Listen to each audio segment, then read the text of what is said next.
Perfecto, estamos entonces entrando a nuestra segunda hora de clases de hoy jueves 14 de octubre.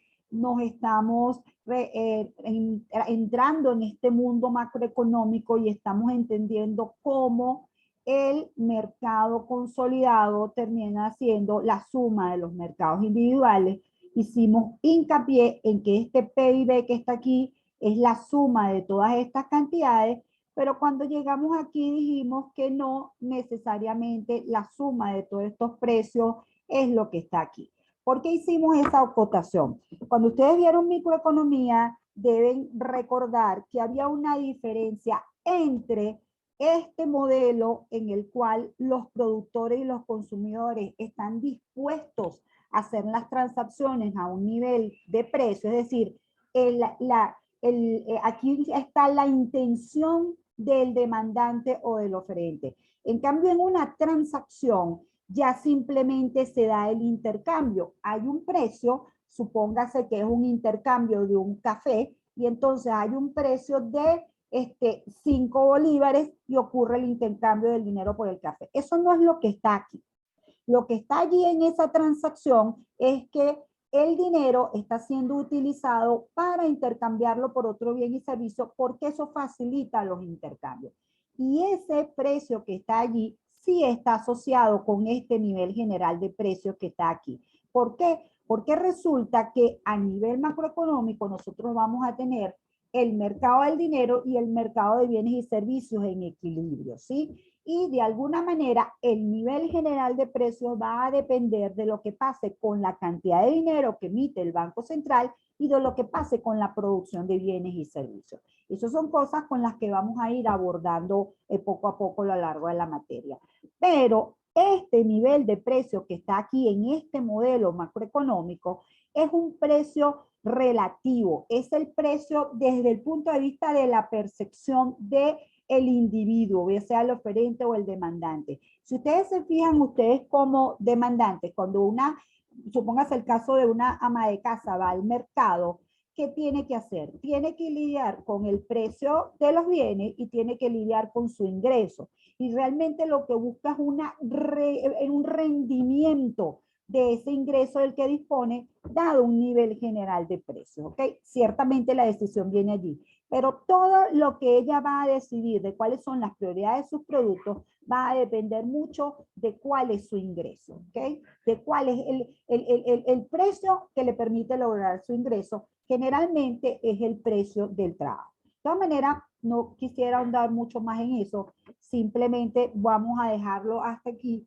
y vamos a seguir profundizando en la medida que veamos el mercado monetario, ¿sí? Tenía otra pregunta. Ahorita se me olvidó el nombre, disculpa. La otra pregunta era... Yo, profe, Bueno, que tengo una duda en la gráfica de mercado consolidado, que podríamos decir que el punto de equilibrio sería el empleo. ¿Vendría siendo algo así? ¿O no se te, necesariamente? se te fue un poco el audio, disculpa, vuelve a repetir. Ah, ajá, que yo pregunto que en el mercado, en la gráfica de mercado consolidado, que si podríamos decir que el punto de equilibrio podría estar representado por el empleo, o no necesariamente. Fíjate, eso es lo que ocurre, pero ojo que no necesariamente por el pleno empleo. Eso lo vamos a ver ahorita. Vamos a ver si ya lo tengo aquí.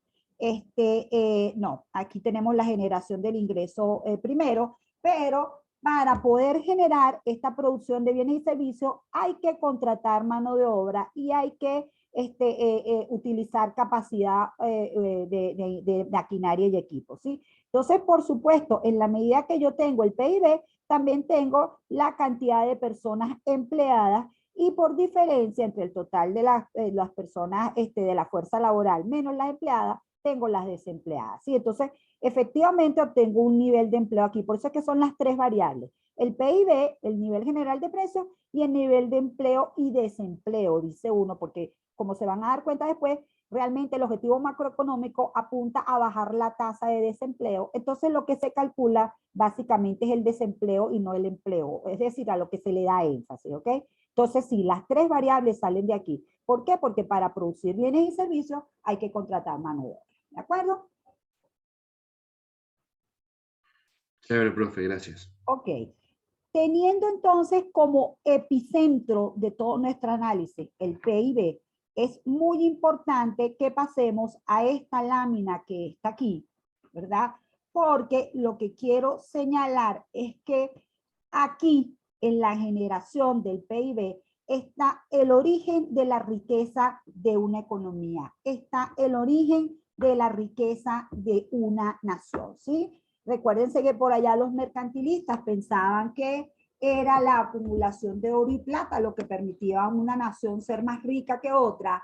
Después aparece la escuela fisiocrata y de la fisiocracia y con el señor Quesnay que nos dice que no, que la tierra es esa área fértil que permite generar esos bienes que se van a consumir y esos bienes van a permitir un flujo de ingreso, un flujo de dinero entre los agentes económicos y que las demás actividades son estériles. ¿Por qué son estériles?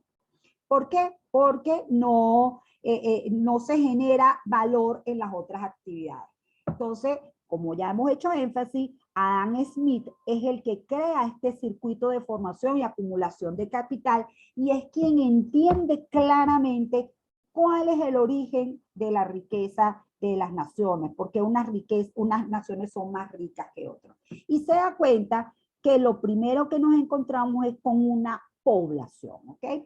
Que esa población de esa determinada área económica tiene una fuerza de trabajo y que es la suma de esas fuerzas de trabajo, es todas estas personas haciendo una determinada actividad, lo que realmente da origen a la producción y que el vender esa producción da origen al ingreso y que ese ingreso al final es lo que permite a usted comprar todos los bienes que se puedan considerar riquezas, tener dinero en el banco, comprarse casa, comprar oro, comprar plata, es decir, es el trabajo el origen de todo. No solamente está el elemento del trabajo, si nada más tuviéramos la fuerza laboral, nos hubiésemos quedado con un crecimiento económico muy acompañado del crecimiento vegetativo de la población. Pero resulta que las sociedades fueron evolucionando y fueron creando herramientas que potenciaron este trabajo. No era lo mismo, decía Adam Smith, que un solo artesano creara un alfiler a que se distribuyera la actividad de crear una caja de alfileres entre muchas personas. Dentro eso generaba unos niveles de destreza. Y si además se contaba con herramientas, con maquinaria, eso iba a aumentar muchísimo más ese trabajo y a eso lo llamo trabajo productivo. Entonces, la combinación de trabajo y capital lo que permite generar una serie de bienes y servicios y un total de la producción. Cuando nosotros dividíamos esa producción entre la población, obteníamos el grado de bienestar o de riqueza de esa economía. Fíjense que Adam Smith tempranamente es capaz de visualizar algo que vamos a contabilizar después como PIB potencial, ¿sí? Perdón, como PIB per cápita. ¿Qué es el PIB per cápita? El PIB per cápita hoy por hoy es una medida de bienestar económico y resulta precisamente de dividir la producción total entre la población. Esto da un ingreso promedio. Obviamente no nos dice nada de la distribución de la riqueza, simplemente es un promedio, pero ciertamente si lo comparamos con otros países, los países que tienen mayor nivel de vida, mayor calidad de vida, pues generalmente gozan de un buen nivel de ingreso per cápita, ¿sí? Entonces, esta es la primera observación que hace Keynes, cómo el origen de la riqueza está aquí y cómo esta combinación potencia esa riqueza. Luego menciona dos elementos que son tremendamente importantes, ¿ok?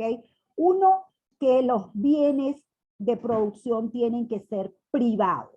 ¿Por qué tienen que ser privados? Porque es el individuo, ese empresario, con su deseo de obtener ganancia, el que hace las inversiones en maquinaria y equipo y el que se aboca a producir bienes y servicios. Estamos hablando entonces de lo que él llamaba la mano invisible. Él decía que el individuo empresario, él no tiene en mente el bienestar general, pero que ciertamente buscando su propio beneficio es capaz de generar un bienestar colectivo mucho mayor que si esa no fuera su intención, ¿ok? Y es lo que ha pasado a lo largo de los tiempos. Hemos sido capaces de ir generando un crecimiento económico mayor año tras año. Fíjense que aunque ha crecido la población, también ha crecido la producción de bienes y servicios. Y obviamente buena parte de que eso haya sido posible reposa en la tecnología, que no es nada más que las técnicas que se utilizan para producir en un determinado momento. Otro elemento muy importante que acompaña a todo sistema de intercambio bajo el modelo capitalista es el tamaño del mercado, ¿sí? ¿Por qué el tamaño del mercado? Porque resulta que esta producción tiene que comprarla a alguien para que haya un aumento de la producción. Si se genera una disminución de las ventas, pues entonces esto se estanca. De manera que el tamaño del mercado es muy importante. No solamente es importante por el tema de la obtención de bienes y servicios, sino que además, en la medida que haya más mercados y más sofisticados, ocurre la división del trabajo, ocurre el aumento de la productividad por individuo y eso repotencia este ciclo que está aquí, ¿ok? Entonces, fíjense, cosas importantes. Repito, origen de la riqueza no solamente de los países, sino de los individuos, el trabajo productivo, ¿ok? El trabajo que se asiste de herramientas. Siempre pongo el ejemplo de jugadores tan famosos como Cristiano Ronaldo o como Messi, que son personas que tienen una gran cantidad de dinero, una gran cantidad de bienes y entonces nosotros coloquialmente diríamos que son unas personas muy ricas, pero son unas personas ricas, ¿por qué? O con mucha riqueza, porque tienen un trabajo, ¿verdad? Que les permite generar una alta renta. Ahora, tengan la seguridad de que estos jugadores tienen todo un entrenamiento, todo un sistema de alimentación, toda una disciplina que los hace tremendamente productivos. Y además, otra cosa importante es que pertenecen a unos clubes que son capaces de generar junto con ellos una gran cantidad de ingresos que pueden distribuir entre el club y los jugadores, ¿ok? Entonces, es muy importante entender esto que está aquí. Otra cosa importante es entender la diferencia entre producción y productividad. Producción es esa combinación de capital y trabajo para obtener bienes y servicios, ¿ok? Son esos bienes y servicios. Productividad es el aumento de volumen por trabajador. Es decir, esta producción la dividimos entre la cantidad de trabajo y ese coeficiente en la medida que crece significa que esta cantidad de trabajo está siendo capaz de generar cada vez más bienes y servicios. Eso pasa obviamente porque haya una mayor especialización. ¿Estamos claros hasta allí? Es muy importante hacer ese primer énfasis, que todo ese concepto de calidad de vida, obviamente esa calidad de vida está medida por la capacidad que tenga esa sociedad para adquirir bienes y servicios. Es el enfoque de calidad de vida del que estamos hablando, ¿de acuerdo? ¿Entendido ese primer punto o alguien quiere preguntar algo?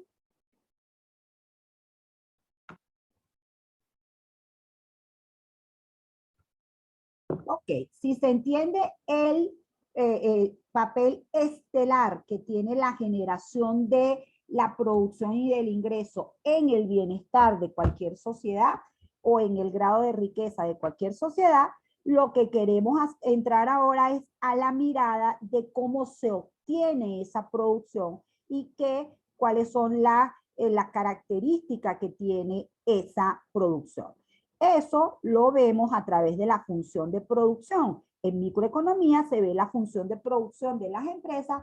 En macroeconomía lo que tenemos es una función de producción de todas las empresas. Si ustedes recuerdan, en microeconomía la función de producción de este lado tenía la cantidad producida, de este lado tenía el trabajo Y luego se representaba con una curva que tiene esta forma que está aquí, es decir, una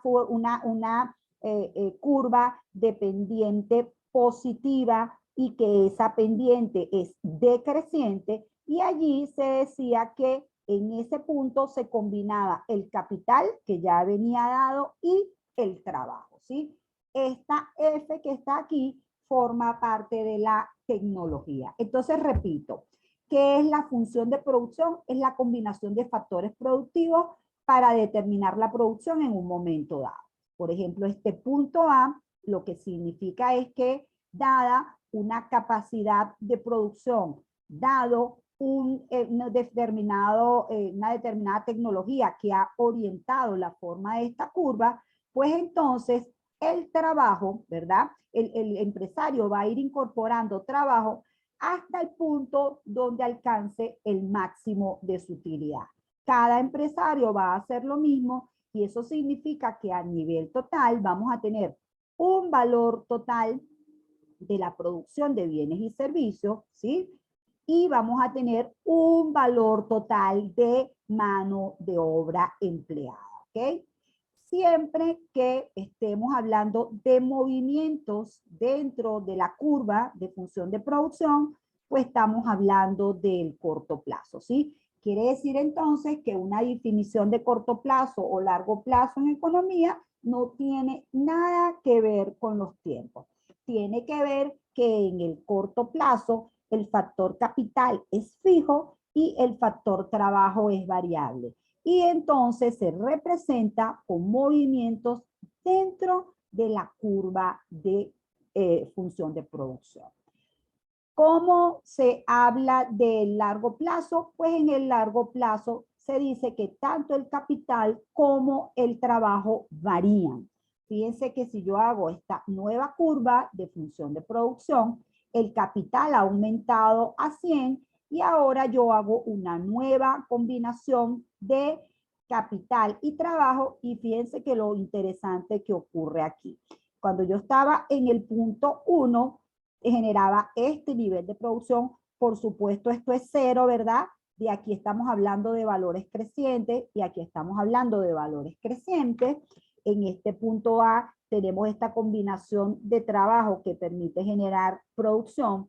Fíjense que si nos desplazamos dentro de la misma curva, porque haya un cambio de precios o de cualquier variable que permita que los empresarios hayan producido más, vamos a tener entonces que se puede obtener este nivel de producción más alto aumentando la cantidad de personas empleadas, ¿sí? Obviamente esto diríamos que ocurrió un crecimiento económico, ¿verdad? Y que ocurrió un aumento del empleo. Fíjense que si nosotros graficamos este punto C, vamos a tener un nivel de producción más alto, pero fíjense qué maravilla, con un nivel de mano de obra menor que la anterior. ¿Qué ha ocurrido aquí? Ha ocurrido que esta incorporación de capital y de trabajo ha generado un aumento de la productividad, ¿sí? Por eso es que ahora se habla de capital físico, de capital humano, porque tanto el capital físico como el capital humano son variables que pueden ir incrementando su especialización en el tiempo y que pueden ir siendo capaces de generar cada vez más producción de bienes y servicios. ¿Alguien tiene alguna duda hasta aquí? Yo espero que la función de producción sea algo con lo que hayan estado ya familiarizados. Es así, ¿cierto?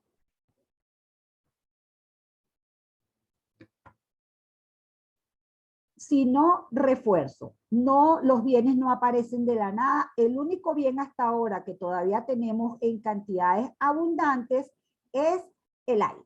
¿Ok? Entonces, tomamos ese aire sin mayor esfuerzo por ahora. Recuérdense que con el cambio climático las cosas pudieran complicarse, pero hasta ahora, si bien el aire es un bien importante, esencial, que nos permite satisfacer una necesidad, la mayoría de los bienes son bienes económicos. ¿Por qué son bienes económicos? Porque necesitamos recursos para producirlos y los recursos son escasos en relación a las necesidades que hay de ellos, ¿ok? Entonces, cada vez que se destina unos recursos para una actividad productiva, pues se dejan de destinar a otras actividades productivas. Hay que hacer un tema de racionalidad allí con los recursos, ¿ok? Entonces, recuerden que los empresarios producen siempre y cuando la unidad adicional les reporte un aumento en los beneficios. ¿Qué es lo que quiero señalar aquí? Quiero señalar aquí que siempre vamos a tener un empresario buscando maximizar sus beneficios, que sus beneficios van a ser la diferencia entre sus ingresos y sus costos. Si nosotros resumimos esto de la forma más sencilla, nosotros vamos a tener que los ingresos dependen del precio y por la cantidad vendida, y que los costos, si los reducimos al mínimo, va a depender de la mano de obra contratada y cuánto se le pague a esa mano de obra contratada, ¿sí? Entonces, repito, el margen que dé la diferencia entre los ingresos y los costos es el beneficio. Por estudios de las funciones de utilidad, nosotros, repito, ya los economistas le dieron esta forma a la función de producción. ¿Qué significa esta función de producción de esta forma? Que ciertamente en la medida que usted aumenta el factor trabajo, aumenta la producción. Pero eso ocurre primero de una forma creciente y después de una forma decreciente. ¿Qué significa eso? Que cada unidad adicional permite un aumento de la producción, pero un aumento de la producción menor a las unidades anteriores. Es lo que llamamos el, ¿cómo se llama? Incremento marginal de la producción, ¿ok? O la productividad marginal del trabajo también la podemos medir allí, porque lo que hace el empresario, que es decir, bueno, ¿qué punto voy a saber yo que voy a producir? Si voy a producir en A, en B, en D, en F, en Z, ¿sí? O sea, ¿en qué punto me voy a mover yo aquí? Bueno, yo me voy a mover aquí dependiendo de cuál sea la productividad marginal del trabajo, es decir, de cuánto aporte a la producción esa unidad adicional de trabajo que yo incorporo. Entonces, esa productividad marginal la voy a tener presente aquí. Es decir, la productividad marginal multiplicada por el precio me tiene que dar un ingreso suficiente para cubrir el salario. Lo que se sabe por regla de entender estas relaciones es que en el punto en el cual la productividad marginal por el precio es igual al salario nominal, el beneficio marginal es cero. ¿Qué significa que el beneficio marginal es cero? Que ya con esa unidad adicional de trabajo, el empresario alcanzó la máxima nivel de ganancia posible, ¿ok? Eso hace que, en resumen, este beneficio marginal sea cero y tengamos que a nivel macroeconómico, la productividad marginal va a ser igual al salario real. Es decir, que hasta este punto se logra lo que es ese cuánto producir. Es decir, oye, si llegar aquí o llegar aquí o llegar aquí. Entonces, como ven, es una decisión que toman los empresarios y es una decisión que toman los empresarios en el margen. ¿Qué significa eso en el margen? Tomando en cuenta el aporte de la última unidad. Cuando el aporte de la última unidad lleve el aumento de los beneficios a cero, listo, ahí decide el empresario que va a producir. Eso lo hacen todos los empresarios y nos permite llegar a este nivel total de producción de bienes y servicios. Ajá, habrá algún estudiante por ahí que diga, pero bueno, yo conozco a mi papá que tiene un negocio, conozco a mi tío que tiene un negocio y ellos no andan viendo funciones de producción, no andan viendo el crecimiento de la última unidad. Intuitivamente sí lo hacen, jóvenes. Recuérdense que a nivel de empresa el precio se fija de la siguiente manera. Usted ve sus costos medios, ¿verdad? Los costos totales medios, es decir, usted tiene su costo total y sabe que tiene unos costos fijos y unos costos variables. Eso los divide entre la cantidad de unidades producidas y usted sabe cuáles son sus costos medios por unidad, ¿ok? También usted sabe cuál es el precio al que vende los bienes y su experiencia le permite obtener un porcentaje de ganancia que más o menos se maneje en ese negocio.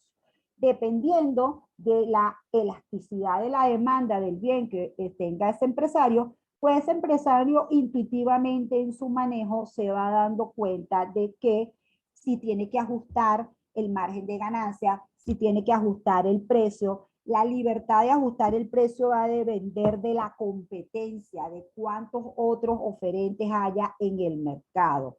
Lo que le quiero significar es que ese empresario intuitivamente va a producir hasta el punto en el cual él vea que el precio le cubre por lo menos los costos totales o por lo menos los costos fijos. Si no le cubre ni siquiera eso, tengan la seguridad de que él se da cuenta de que está perdiendo y que tiene que cerrar su negocio, ¿de acuerdo? Entonces, por supuesto, aquí lo que hacemos es ver ya plasmado como preceptos, como leyes, como principios, lo que de forma intuitiva hacen muchos de los agentes económicos. Obviamente, las grandes empresas no lo van a hacer de forma intuitiva, ¿verdad? Las grandes empresas lo van a hacer tomando en cuenta los costos fijos, los costos variables, el costo de oportunidad, o sea, van a tomar en cuenta todos los elementos a su alcance y que obviamente va a estar en manos de administradores que tienen que ser bastante capaces para saber cómo conducir los negocios. ¿Alguna pregunta hasta aquí?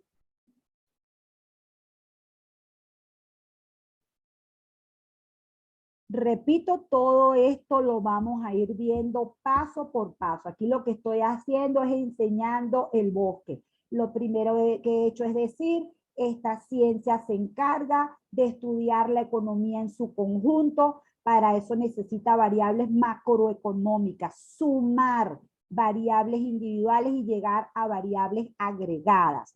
Dentro de esas variables agregadas, me estoy entonces entrando en el terreno del PIB porque me interesa aclarar, uno, que el PIB es el origen de la riqueza de cada nación y que para obtener ese PIB hay que combinar capital y trabajo, ¿ok? En esencia, eso ocurre, obviamente, los hogares son los que tienen ofrecen el capital, el trabajo, y la empresa, ese emprendedor, pues entonces hace la inversión en el capital, ¿ok? Otra cosa importante que acabo de decir es que hay una racionalidad dentro de ese empresario y que él va a producir desde el punto de vista macroeconómico hasta el punto en el cual la productividad marginal del trabajo sea igual al salario real. Es la forma, macroeconómicamente vamos a ir teniendo una serie de fórmulas y ecuaciones y en el mercado de trabajo y en la función de producción, esa es la fórmula que más me interesa. ¿Ok? Lo que vamos a pasar ahora entonces es a hablar de una vez que se generó ese ingreso, cómo se distribuye a lo largo del circuito económico. Ya no con la visión de Kesne fue muy visionario en entender que se generaba un ingreso y que se distribuía. Donde no fue visionario fue en pensar que el ingreso solo se generaba en la actividad de la agricultura. Con Adam Smith se sabe que la agricultura, la minería, la manufactura, la construcción, los restaurantes, los bienes inmuebles, la acción de la actividad del gobierno, todas las actividades económicas, la actividad bancaria, las actividades en bienes y raíces, la actividad de esparcimiento, todas las actividades económicas generan valor, forman parte de la producción total de bienes y servicios. Y lo que vamos a hacer ahora es entender bajo el modelo del flujo circular de la renta cómo se genera y cómo se distribuye esa producción y además eso nos permite ir entendiendo el rol que juega cada actor económico en la macroeconomía, ¿de acuerdo? Entonces, empecemos. Recuerden siempre, siempre que un modelo es una representación simplificada de la realidad. Son una poderosa herramienta para entender cómo funciona determinada área de la economía, ¿ok? En ese orden de ideas, El flujo circular de la renta es el modelo que representa cómo se realizan las transacciones entre los distintos agentes de una economía.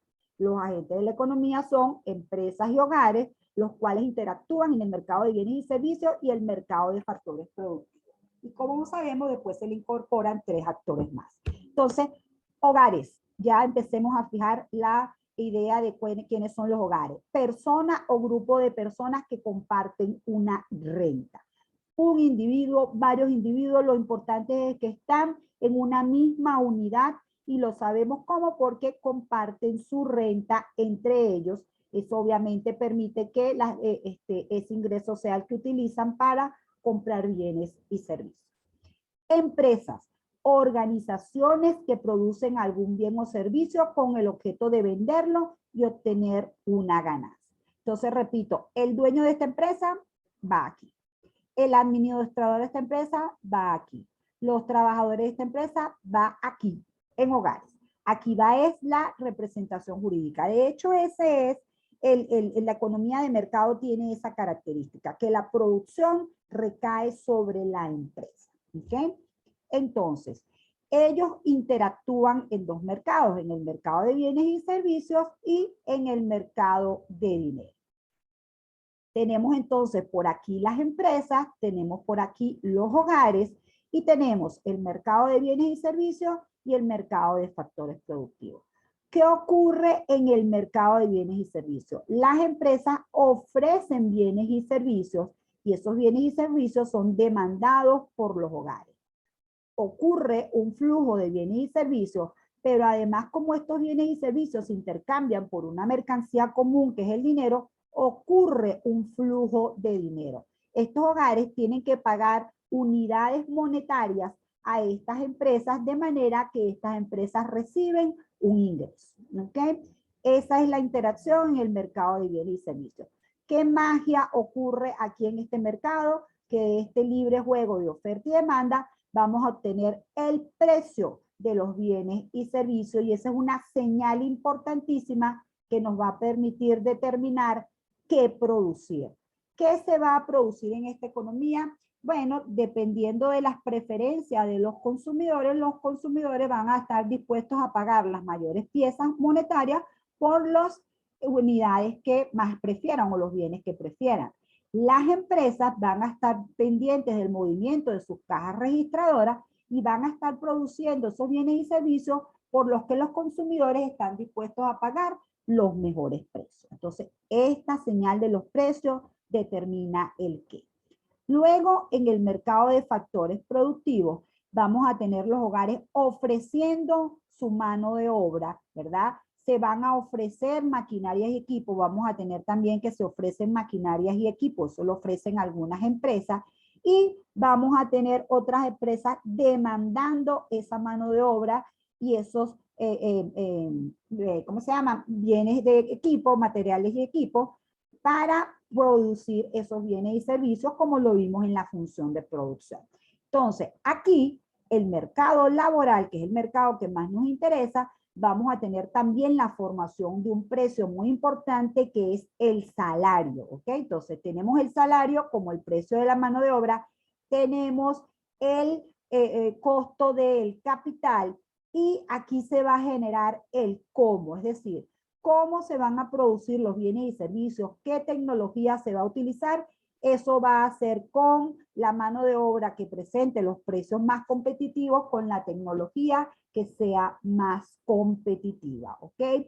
Y finalmente vamos a tener también resuelta aquí la pregunta del para quién. ¿Para quién son estos bienes y servicios, jóvenes? ¿Quién me lo dice?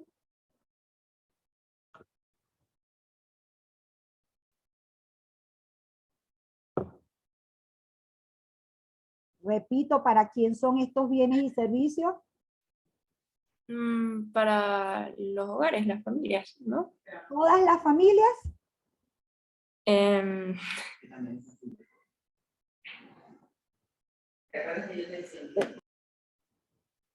Esto es una sociedad capitalista, es decir, que es para las personas que tengan las unidades monetarias para pagar esos bienes y servicios, ¿sí o no? Sí, ¿verdad? Es decir, que el para quién es para todas las personas que tengan las unidades monetarias para pagar estos bienes y servicios. Por eso es que es muy importante la generación del ingreso y la distribución del ingreso. Ya me van captando cómo se distribuye el ingreso en esta primera parte interna, ¿verdad? Es muy importante para mí que me capten eso. Entonces también, aparte de eso, me importa que capten en la formación de las variables macroeconómicas. Fíjense cómo del lado de las empresas se genera el PIB y el ingreso. Fíjense cómo del lado de los hogares se genera el consumo. Por eso es que repito, consumo es el gasto de las familias en bienes y servicios. Bienes y servicios pueden ser duraderos o no duraderos. ¿Ok?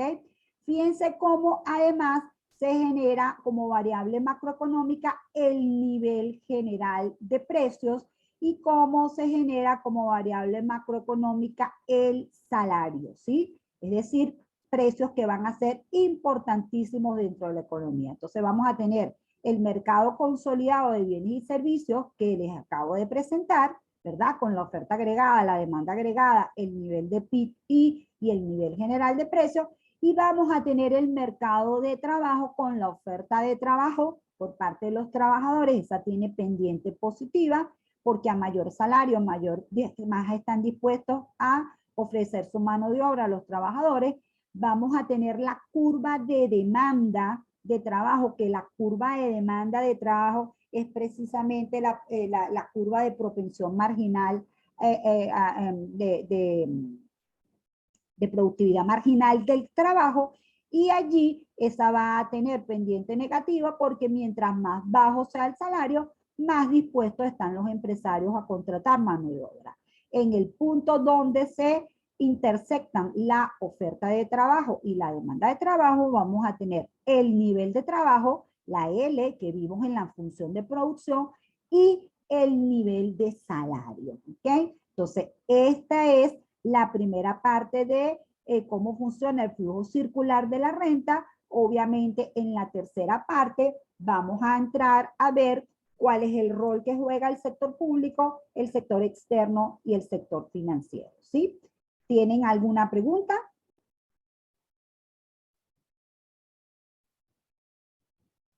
Todo bien por acá, profe. Perfecto, entonces nos volvemos a desconectar y nos vemos en un ratico, ¿sí? A nuestra última hora por la primera semana. Profe, ¿en cuánto tiempo? Mire, es que realmente yo le digo que cerca de 10 minutos, yo les voy avisando cuando va como por ejemplo el 50%, el 40% el 60% de la grabación para que estén pendientes. Ah, ok, muchas gracias. Ok, a la orden.